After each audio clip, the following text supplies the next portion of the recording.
guys. Not your average teenager.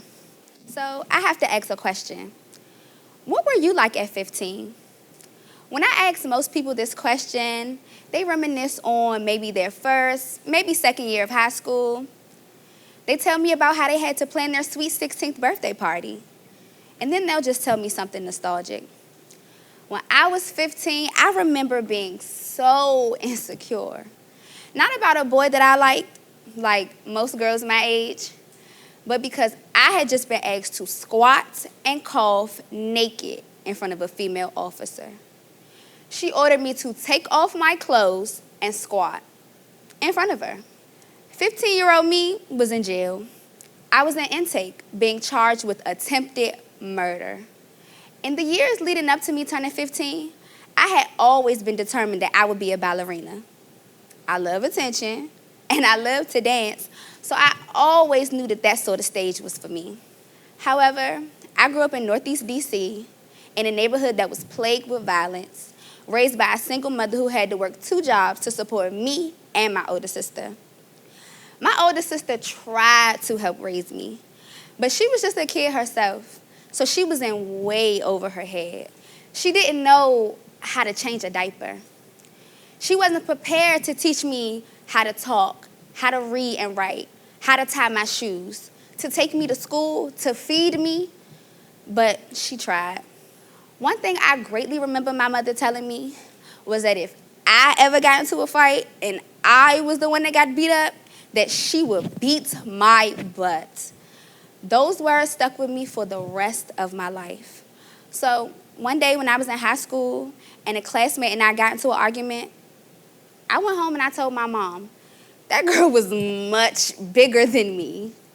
Mom reminded me again that if I were the one to get beat up, that she would beat my butt. And she walked over to the kitchen drawer and she pulled out a paring knife.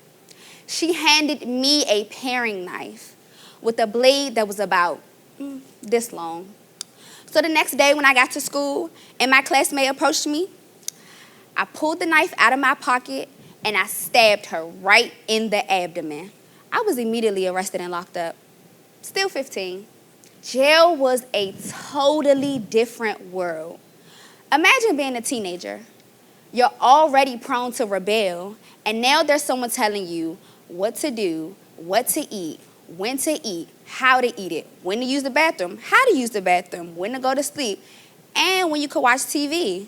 And it always stayed on the same channel. I was so afraid.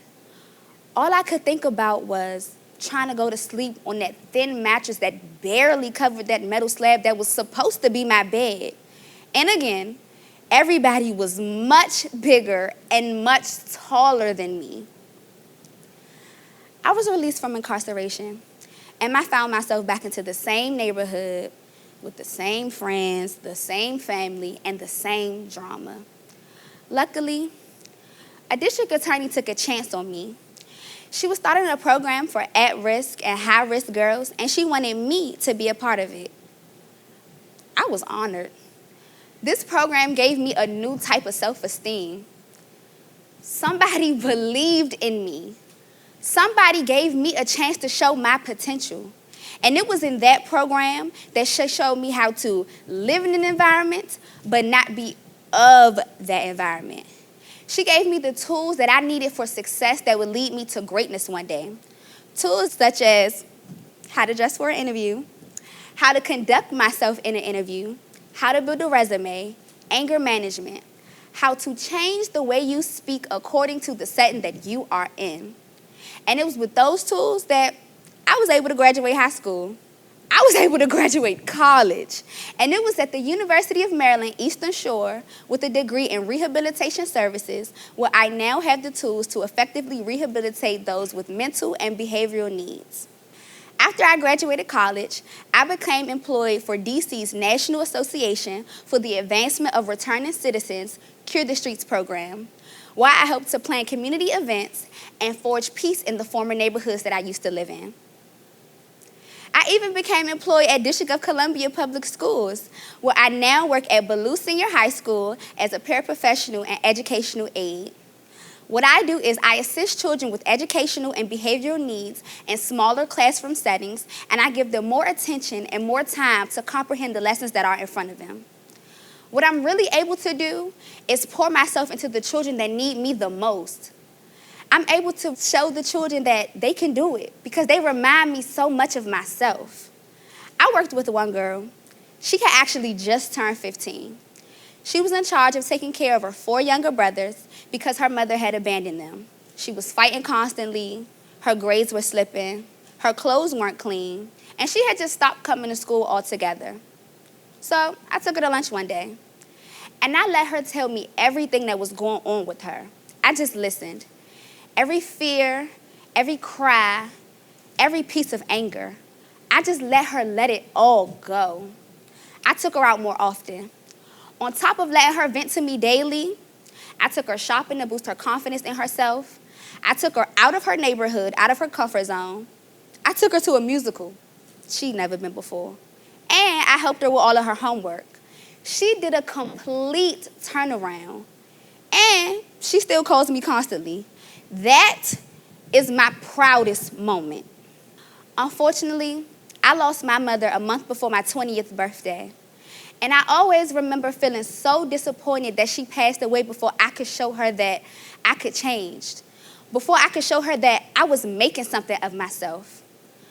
I always think about the kids in DC who were my age and the kids now who don't have that chance or don't know that they can change.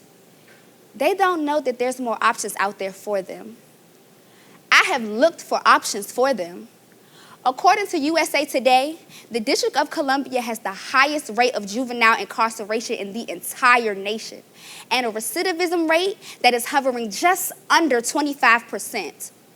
That is more than twice that of every state in our entire nation.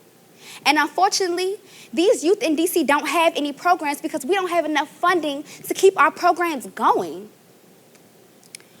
I wonder what all those kids will do now. How will they succeed?